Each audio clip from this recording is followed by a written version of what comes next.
प्रशासन की बिल्कुल कार्रवाई होना चाहिए। और जैसे मेरे भैया ने कहा कि ये इंसिडेंट्स और किसी के साथ ना हो, तो ये जो 4 पॉइंट हमने बोला उसे तुरंत में लागू करना चाहिए। वहाँ पर सेफ्टी ग्रिल लगना चाहिए, सीसीटीवी लगनी चाहिए, 24/7 एम्बुलेंस होना चाहिए, फर्स्ट एडर होना चाहिए, पेट्रोलिंग होना चाहिए रात में, ये सारे पॉइंट होना चाहिए।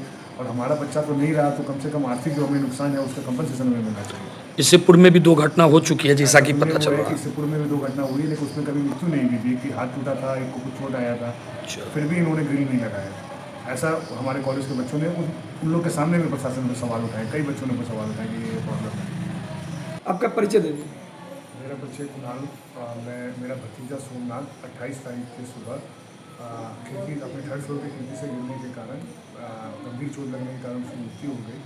जिसमें हम, जैसे हमारे भैया ने पहले भी कहा, उनके साथ हमारे भैया ने पहले ही कहा कि बेसिकली हमें 4 कारण, जो भी कारण हो गिरने का, उसके अलावा लेकिन प्रशासन से, मतलब कॉलेज प्रशासन की बहुत सारी दिक्कतें थी। पहला तो एक सेफ्टी ग्रिल नहीं लगा हुआ था। इतना बड़ा कॉलेज है, इतना हाई फीस लगती है, फुल चारों तरफ नया कंस्ट्रक्शन भी चल रहा है, लेकिन वो लोग सेफ्टी ग्रिल नहीं लगा के रखे हुए थे।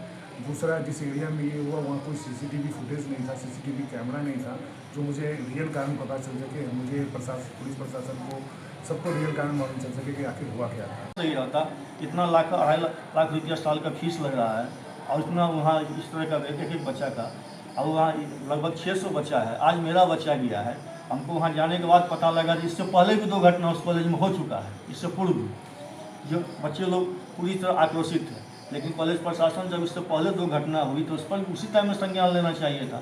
तो आज मेरा सिर्फ यही कहना है कि आज जो मेरा बच्चा तो चला गया, लेकिन अब भविष्य में फिर कभी उस कॉलेज में इस तरह का कोई घटना नहीं हो, किसी माँ बाप का घर नहीं गुजरे, किसी बच्चा का भविष्य नहीं खराब हो।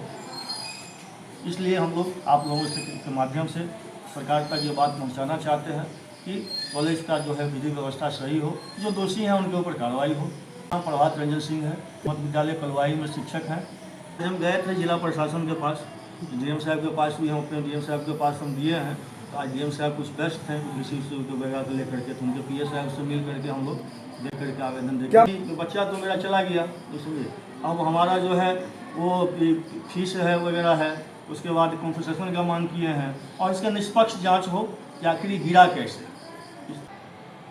हमारा लड़का शुरू से ही पढ़ने में बहुत ही तेज था, और वो आज तक कभी किसी क्लास में 2nd डिवीज़न नहीं किया, 1st डिवीज़न ही किया, और अच्छा नंबर से किया, चाहे वो मैट्रिक हो, इंटर हो, हर चीज़ में। और जेई भी निकाले हुए था, जेई के थ्रू जो है वो आपको ये क्या कहते हैं, भारत सरकार के ऑल इंडिया मेरिटाइम यूनिवर्सिटी में वो अपना दाखिला लिया, और जीत हो गया, जो हम उसी में जाएंगे। और भी बहुत सारे कॉलेज का अथी निकले हुए था वो, लेकिन उसका एक ही हो गया जो हम इसी में जाएंगे। हम लोग मना भी किए, लेकिन फिर भी जो है वो जीत रहा कि हम इसी में जाएंगे। तो भारत सरकार का मेरिटाइम यूनिवर्सिटी का जो है निजाम अथी हुआ उसका, उसमें इसको इसका 1 नंबर कॉलेज है आपको TS चाणक्य, जो नवी मुंबई में है। क्या कर रहा था, किस चीज़ में एडमिशन लिया था? उसका इनोवेटिव साइंस से जो है उसमें एडमिशन पढ़ाई था उसका, शिप का कैप्टन का पढ़ाई पढ़ रहा था, यहाँ जहाज के कैप्टन का पढ़ाई पढ़ रहा था। इतना पुराना इंस्टीट्यूशन है, रेलिंग नहीं। जी बताइए। शिप के कैप्टन का पढ़ाई पढ़ रहा था, और उसी क्रम में वो प्रथम वर्ष में था। अभी 1 सेमेस्टर का परीक्षा हो चुका था, 2nd सेमेस्टर का एग्जाम चल रहा था। 1st सेमेस्टर में 87 पॉइंट इसको मार्क्स आया, 87%। 2nd सेमेस्टर का उसका एग्जाम चल रहा था, जो 11 को ख़त्म होता, 12 को उसका टिकट था फ्लाइट से यहाँ आने का। लेकिन दुर्भाग्यवश कॉलेज की लापरवाही कारण हमारे पिता का वहाँ पर मृत्यु हो गया। मृत्यु का कारण है कि कॉलेज में वो 4th फ्लोर पे रहता था, यानी ग्राउंड फ्लोर से 3rd फ्लोर समझिए, इसे 4th फ्लोर पर उठा। उसमें जो है आपको न खिड़की में ग्रिल नहीं था। कॉलेज प्रशासन का कहना है कि खिड़की से गिर गया, पाँव फिसल के गिर गया। आखिर खिड़की में अगर ग्रिल रहता तो ऐसा दुर्भाग्यपूर्ण घटना तो नहीं हो सकता था, और गिर गया। कब गिरा ये भी कॉलेज प्रशासन को एक्यूरेट पता नहीं है, 4 बजे गिरा या 5 बजे गिरा या कब गिरा। लगभग 6 बजे के लगभग जब बच्चे लोग ईद का नमाज़ पढ़ने के लिए जा रहे थे, जैसा वहाँ का बच्चे हमको बतलाएं, ईद का नमाज़ पढ़ने के लिए जा रहे थे, उसको बकरीद था, नमाज़ पढ़ने जा रहे थे, तो उन्होंने देखा, तो उन लोगों ने हल्ला किया। हल्ला करने के बाद कॉलेज प्रशासन लगभग देखने के बाद 1 घंटा लगा दिए उसको ट्रीटमेंट के लिए हॉस्पिटल ले जाने में।